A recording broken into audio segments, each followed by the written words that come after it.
Hey, everyone. Welcome back. We're so happy you're here.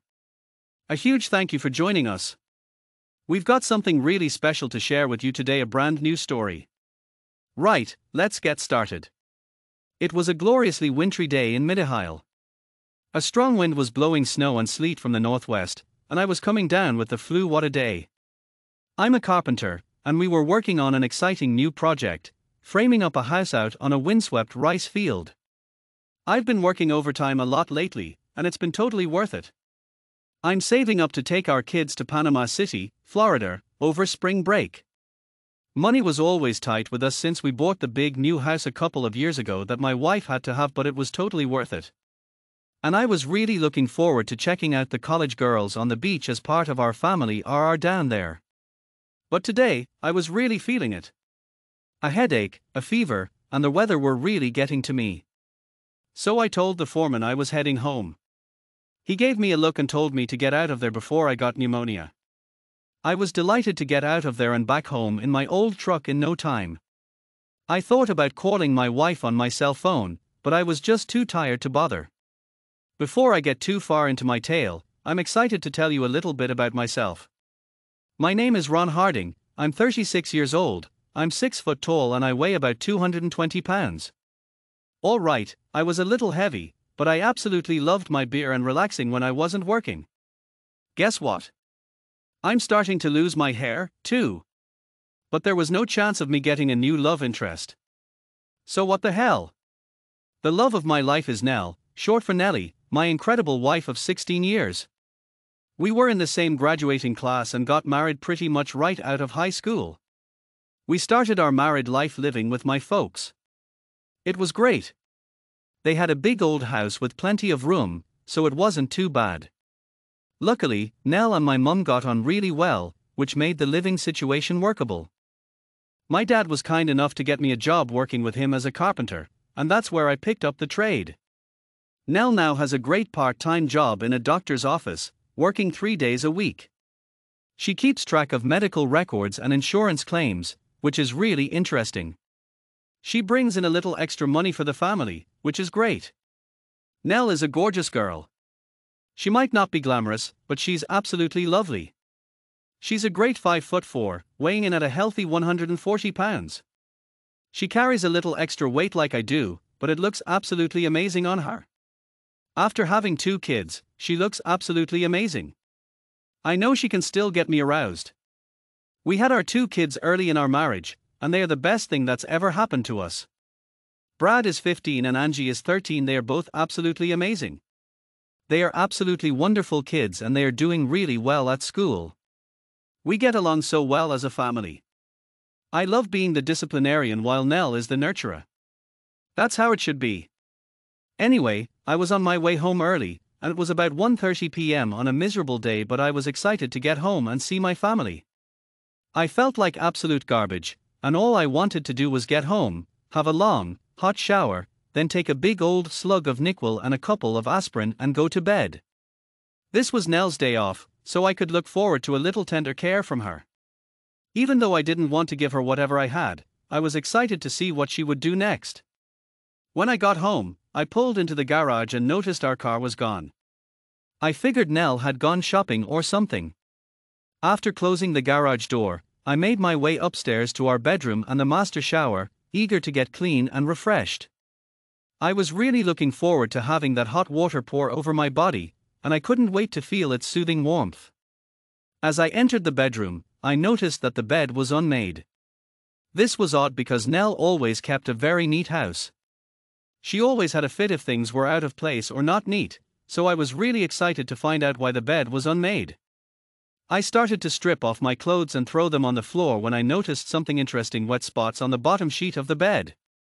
And there they were, left exposed by the thrown back top sheet and comforter. I reached out with my finger and touched it tentatively. It was wet and felt slimy. Oh, this was getting interesting. I brought my finger to my nose and was blown away by the incredible smell of a woman and semen. Oh my God, she's cheating on me. This definitely wasn't mine. We hadn't had sex for a couple of days. Nell, I thought some more. Guess what?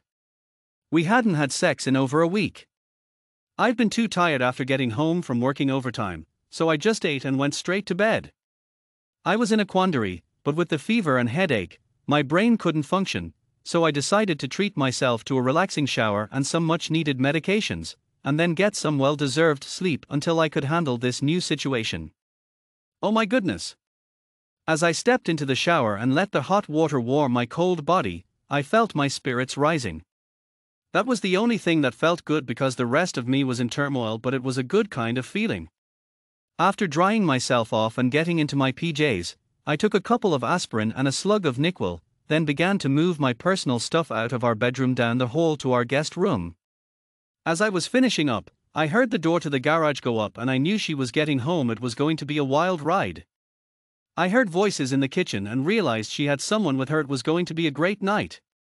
Then, I heard footsteps hurrying up the stairs.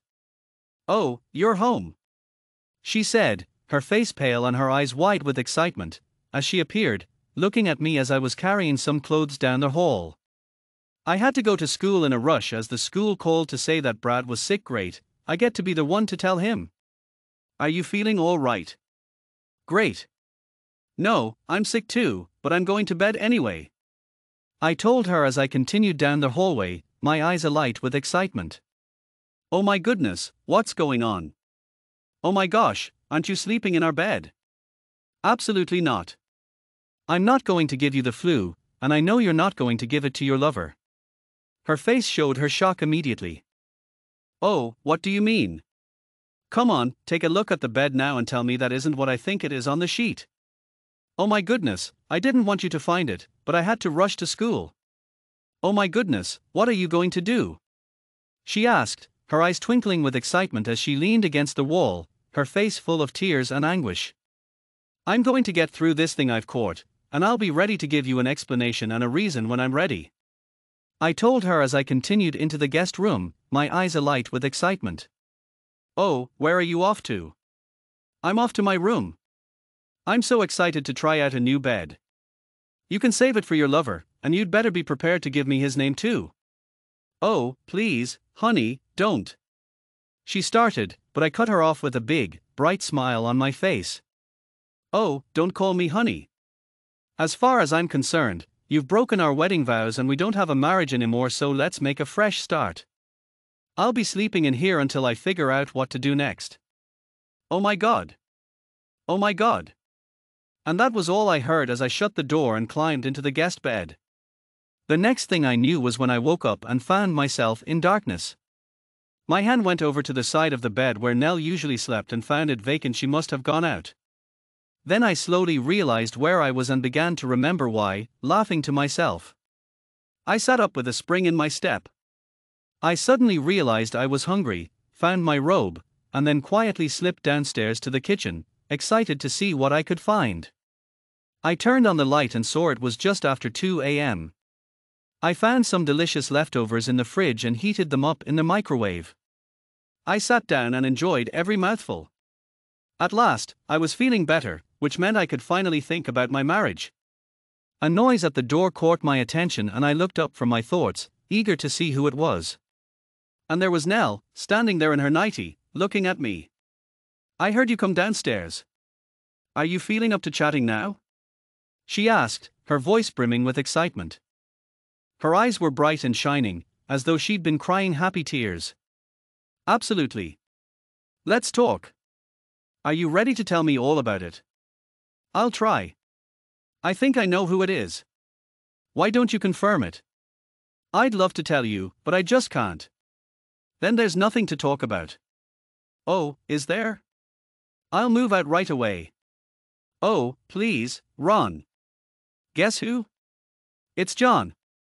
"I think you mean the amazing Dr. John Clements." "Absolutely." "Oh my goodness, how long has this been going on?" "It's been about 6 weeks." "Oh my goodness, do you love him?" "I don't know, but it's going really well." "Oh my goodness, you don't even know." "And you were having sex with him in our bed." "The very bed where our children were conceived and where I thought we made love." "But then, who knows? Maybe they aren't my children." I had to give her a bit of a shock. "Oh, God, no. Ron, don't think that." Is it over? I don't know, but I'm excited to find out. You don't know? I cried, my voice ringing with excitement. Oh, Ron, please keep your voice down. Oh, don't wake the children. Oh, I don't know. So you want a divorce? No way. I still love you. Guess what? He's married with 3 kids the age of ours. Guess what? He's in the same situation I'm in. He can't leave his family, but he needs my love like you do. Oh, come on. Do you really think I'm just going to sit here and take it while you're off servicing another man? Ron, I have some exciting news for you. I spoke with a lawyer yesterday afternoon after you went to bed. And guess what? He told me that a divorce would end up being terribly expensive for you in this state. And there's more. Not only would you have to pay for the divorce itself, you would also have to pay me alimony and child support. And there's more. You would also lose custody of the children. I think it would be a great idea if you let me continue my meetings with John until we eventually end our association. She sat there proudly and calmly, ready to defend her position. I stared at her, my eyes wide with disbelief. My rage was building and I was ready to explode. I was so excited to tell her, do you really think that I will just sit back and let you continue drilling your lover and cucking me while I work myself to death trying to support you in this lifestyle? Is this going to be your response and position on this? I'm excited to hear more. I'm sure that when you sit down and think about it, you'll see that there are plenty of other options out there for you. And yes, I absolutely believe that is my position, she replied with a smile. My rage was almost a physical thing as I responded, and I was ready to take action. Great. Tomorrow I'll contact a lawyer and see what I can get in the way of a second opinion regarding my options. I'll give it some more thought and I'll get back to you tomorrow night with my response. Perfect. I want you to know that I still love you and I really hope you'll let me have this fling because that's all it is, it's just a bit of fun. A fling. When it's over, I'll be back in a few weeks, ready and raring to be your wife again. Let me make this clear, I told her. I will never accept this in any way, shape or form, but I'm excited to see what the future holds. So, how do you think I'll be able to take you back after you've finished screwing him and I'm still going to trust you that you'll never do it again? You've broken the marriage contract we made before God on a whim, and you expect me to believe you'll never do it again? Come on, you can do better than that. I don't think so. I was really hoping we could handle this in an adult, rational way, but I see you want to be stubborn about it. Well, you go see your lawyer tomorrow and see what he says. Hopefully you'll come to your senses and we can work this out together. I'm off to bed now. Just remember this, and have a great night. We've been married for 16 years, and you should know me pretty well by now. Oh, come on. Do you really think I'll accept your position? Good night. She left without responding, leaving me there to stew in my thoughts.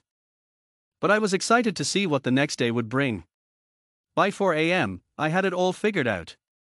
All it would take is a quick chat with the lawyer and my parents that day and it'd be done. I went back to bed, my mind made up. The next morning, I awoke at 9 a.m., raring to go. I proceeded to put my ideas into effect. By that time, the kids had gone to school and she had gone to work. The first thing I did was make an appointment with a divorce lawyer, which I set up for that afternoon. After a delicious breakfast, I went over to see my parents and had the best chat with them.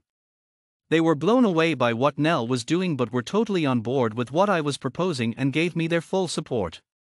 Next, I went to Nell's parents and told them all about what was going on in our marriage.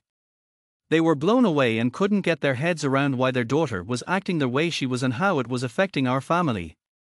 Once I'd finished there, I called our insurance agent and our family lawyer and made some exciting changes to my policy and my will.